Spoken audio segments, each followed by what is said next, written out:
বছরের রাস্তা কত বড় রাস্তা আমরা ছড়াবাই কিভাবে আমরা যাইব? আমরা যাওয়ার কোনো ক্ষমতা আসেনি। আপনারা দেখো দেখি আমরা আল্লাহর হস্তে আমরা রাস্তাটার বিষয়ে আপনারা সাহায্য করো। বিসমিল্লাহির রহমানির রহিম। আসসালামু আলাইকুম।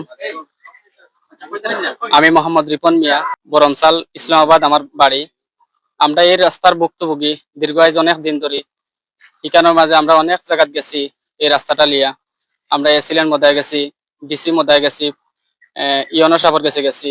আমরা কোনো সিদ্ধান্ত পাই নাই।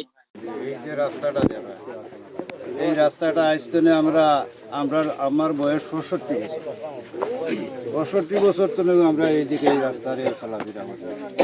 এই যে 40-45-50টা পরিবার আছে, তারাও এই সাথে এই রাস্তা লেগে বাগান রাস্তা লেগে এই যে ছেলে সন্তান যারা স্কুলত ছাত্রছাত্রী, এরার যে এখন একটা অসুবিধা, এই যে হঠাৎ করে এই রাস্তাটা বন্ধ করার কারণে এই মানুষ এমন বিপদে পড়ছে যে হঠাৎ করে যদি আজকে একটা রুগী নিয়ে তারা বাড়িয়ে যাইতে চায়, এই রাস্তা বিকল্প হওয়া কিন্তু রাস্তা নেই। যে আপনার আইন শৃঙ্খলা বাহিনী এবং ইউনো ডিসি সাহেবের কাছে আমার অনুরোধ হইল যে অতি সত্বর এই রাস্তাটা আপনারা খুলিয়া দেওয়ার ব্যবস্থা করুক আর এই এলাকার মানুষের সুযোগ সুবিধা করে দেওয়ার জন্য আপনাদের অনুরোধ। আসসালামু আলাইকুম। বিসমিল্লাহির রহমানির রহিম। উপস্থিত সবাইকে আমার সালাম। আসসালামু আলাইকুম রহমতুল্লাহি ওয়া বারাকাতুহু। ও মুসলিম ভাইদের প্রতি আমার আন্তরিক শুভেচ্ছা। আমরা এখানে যে জায়গাটি উবাইয়া মানববন্ধন করতেছি, এই জায়গাটি হলো কুলাউড়া উপজেলার অন্তর্গত ঐতিহ্যবাহী বরমচাল ইউনিয়নের 6 নং ওয়ার্ডের পশ্চিম ইসলামাবাদ সীমায়। আমরা এখানে অত্যন্ত দুঃখের সাথে জানাইতেছি যে করিমপুর চা বাগানের অন্তর্গত বরমচাল চা বাগান, যেটা শাখা আছে, বরমচাল চা বাগানের ম্যানেজার এবং শ্রমিক কর্তৃক দলবদ্ধভাবে আমাদের 100 বছরের ঐতিহ্য একটি রাস্তা তারা জোরপূর্বক বন্ধ করে দিয়েছে। এই রাস্তার বিষয়টি আমি সংক্ষেপে কিছু বলতে চাই। আমরা অতীতে আমরা বাপদাদার আমল থেকে এই রাস্তায় চলাচল করতেছে। সামনে একটা মুন্সিবাজার আছে, স্কুল কলেজ আছে, অনেক রুগী ও মুমূর্ষু রুগী সকলদেরকে নিয়ে সহজে এই রাস্তায় যাওয়া যায়। পাশাপাশি একটি রাস্তা আছে, এটা ছোট বাচ্চারা স্কুলে একা যেতে আসতে অনেক ভয় পায়, পাহাড়ি অঞ্চল, সেজন্য যেতে পারে না। রাস্তাটা খুবই গুরুত্বপূর্ণ। এই রাস্তাটি কয়েক মাস আগে বন্ধ করার জন্য বাগান শ্রমিক এসেছিল।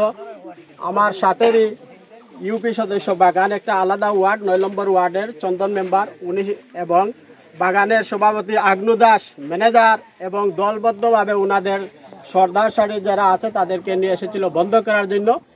এলাকার অনেকের আকুতি মিনতিতে তারা প্রথমে থেমেছিল এবং আমরা ওনার অফিসে চেয়ারম্যান সাহেব সহ বরমচালের বিভিন্ন রাজনৈতিক নেতৃবৃন্দ এবং ব্যবসায়ীবৃন্দ, সচেতন মহল সবাই আমাদেরকে টাইম দিয়েছিল তারা শীতের সময় ভোর 6টার সময় যাওয়ার জন্য।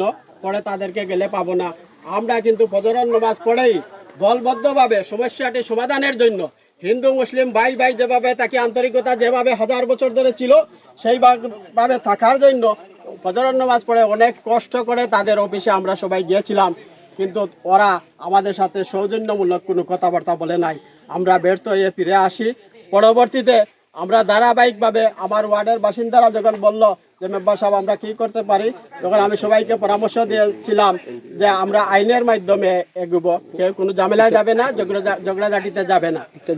তখনই তারা লিখিত দরখাস্ত নিয়ে এসিল্যান্ড মহোদয়, ইয়নো মহোদয় এবং অনুলিপি ওসি স্যারের কাছেও আছে।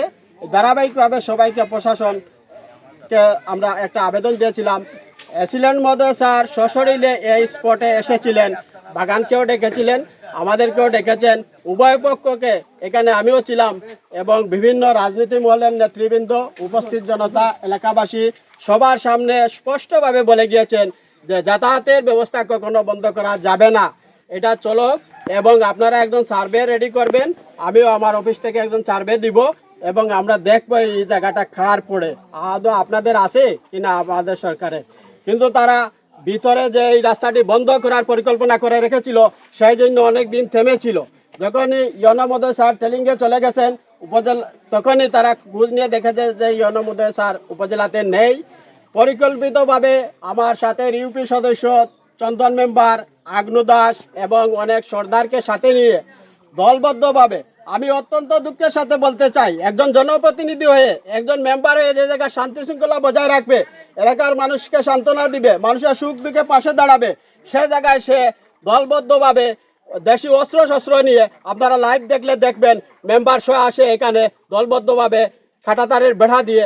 আজও এই যে 40-50টি বাড়িঘর আছে এবং এই 40-50টি বাড়িঘরের মানুষের দিকে চলাফেরা করে না। এই বাগানের শ্রমিকরাও শত শত মানুষ এই রাস্তা দিয়ে কৃষিকাজ করা যায়, দিনমজুরের কাজ করা যায়। মধ্যেই আমার এলাকার লোকজনকে বললো যে বাগানের লোক আমাদের বস্তি বা যাবে কেন আমাদেরকে বন্ধ করে দিয়েছে। আমি বললাম না, তোমরা বন্ধ করতে পারবে না, এটা আইনি প্রক্রিয়া, আইনকে শ্রদ্ধা করতে হবে, আইনের মাধ্যমে যেতে হবে।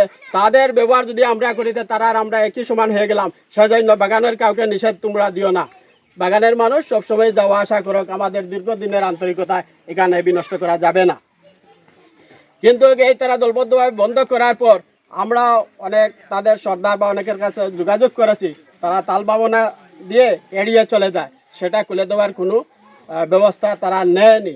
সেজন্য উনি ওই যে আমার বাইনা সমন্বয়ক নাহিদুর রহমানের মাধ্যমে তারা আইনিভাবে ডিসি মহোদয়ের স্যারের কাছে পর্যন্ত তারা গিয়েছে, লিখিত দরখাস্ত তারা দিয়েছে।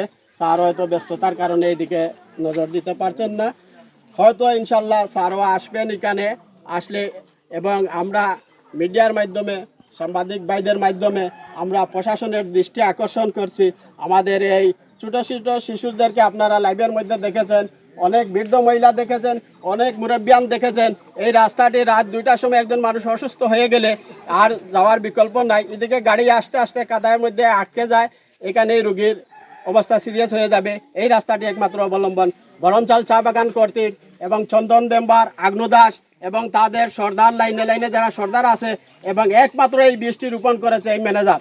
যিনি ম্যানেজার ছিলেন, ওনাকে বারবার আমি, শ্রমিকরা যখন বস্তিতে যায় আমার সাথে আলাপ করে, আমি বললাম যে ম্যানেজার সাহেব তো উচ্চশিক্ষিত মানুষ, দীর্ঘদিন ধরে ওনার আগে অনেক ম্যানেজার এসে গেছেন, বাবুরা এসেছেন, অনেক কেউ তো রাস্তা বন্ধ করে নেয়। কারণ কি?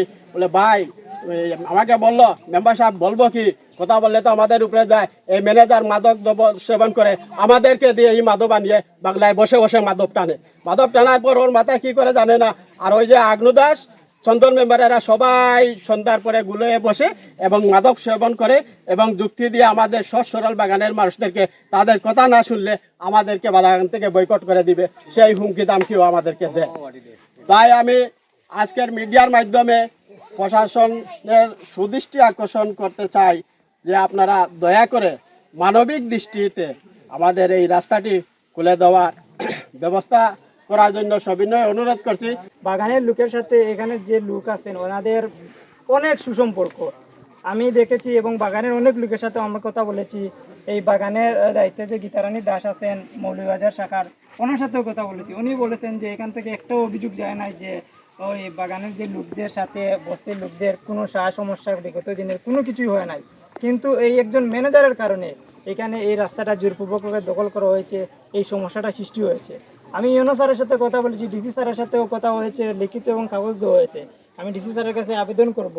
ডিসি স্যারও কল দিয়েছিলেন এই বিষয়ে জানার জন্য, ওসি স্যারকেও বলা হয়েছে, এবং আমি আর্মি কমান্ডার ইফতেখার স্যার আছেন, ওনাকেও বলছি যদি উনি এই লাইভটা দেখে থাকেন, এই মানববন্ধন দেখে থাকেন, এখানে আমাদের অনেক স্টুডেন্ট আছেন, ওনারা এই রাস্তা দিয়ে স্কুলে যেতে পারেন না। এখন মেঘ দিতে ওনারা কীভাবে বেরোবেন? এই দেখেন ওনাদের এখন যদি একটা গর্ভবতী মহিলা থাকে ওদের মাধ্যমে, এখন বৃদ্ধ মহিলা থাকেন, ডাক্তাররা যাবেন, হসপিটাল যাবেন, কিন্তু যান না। এখানে শুধুমাত্র বলা হয়েছে একটা সিএনজি যাওয়ার মতো যে পর্যাপ্ত জায়গা থাকে, এতটুকু জায়গা দেওয়ার জন্য, কিন্তু এতটুকু জায়গাও ওনারা দেন নাই। আমি ম্যানেজারকে বারবার আমরা মানে অনুরোধ করেছি, ম্যানেজারের সাথে বসেছি, কথা বলেছি, কিন্তু উনি অনুরোধ রাখেন নাই। কিন্তু উনি যখন এখান থেকে বদলে যাবেন তার ঠিক 2 দিন আগে জোরপূর্বকভাবে এই রাস্তাটা দখল করেন এবং এটা করেন। কিন্তু ওনারা পারতেন নিজেরাই একটা হাঙ্গামা সৃষ্টি করে একটা সাম্প্রদায়িক একটা সমস্যা সৃষ্টি করা যায়।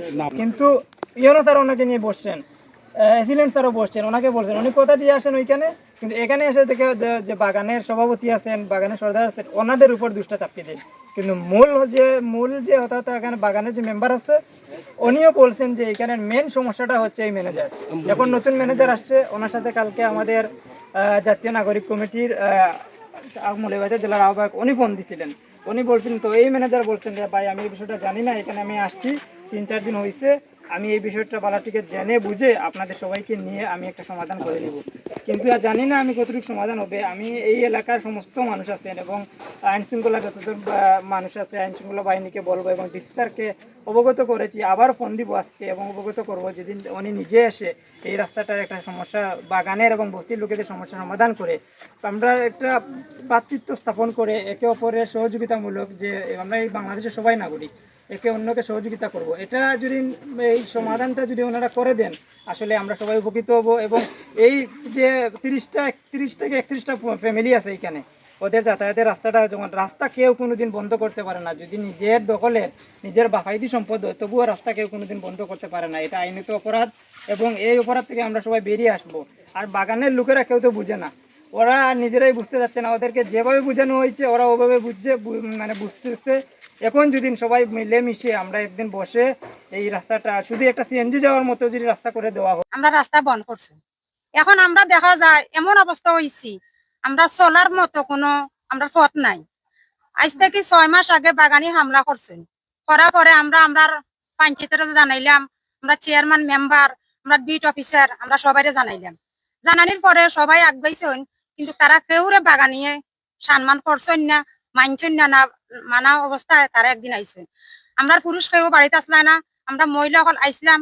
আসার পরে এখানে পিলার ফালাইছে তারা, আমরা দিচ্ছি না তারারে। তারা না দেওয়ার ক্ষেত্রে আমরা আইসন ছেলেরা বা পুরুষ মানুষ আইসন, আইয়া তোমরা এদিকে জোর জবরদস্তি চালাইবা না, যেভাবে চলে যেভাবে তোমরা হাঁটতে আসো তোমরা আসা যাওয়া করো, কোনো সমস্যা না।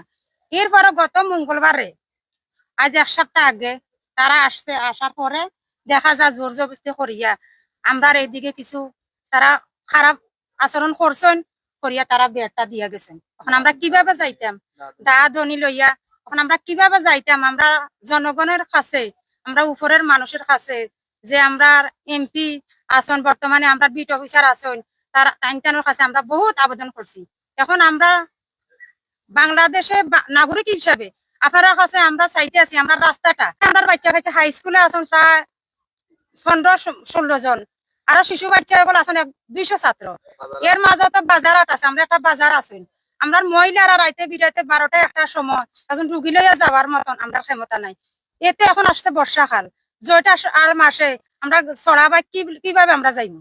আমরা যাওয়ার কোনো ক্ষমতা আসেনি। আপনারা দেখো দেখি আমরা আল্লাহর হস্তে আমরা রাস্তাটার বিষয়ে আপনারা সাহায্য করো।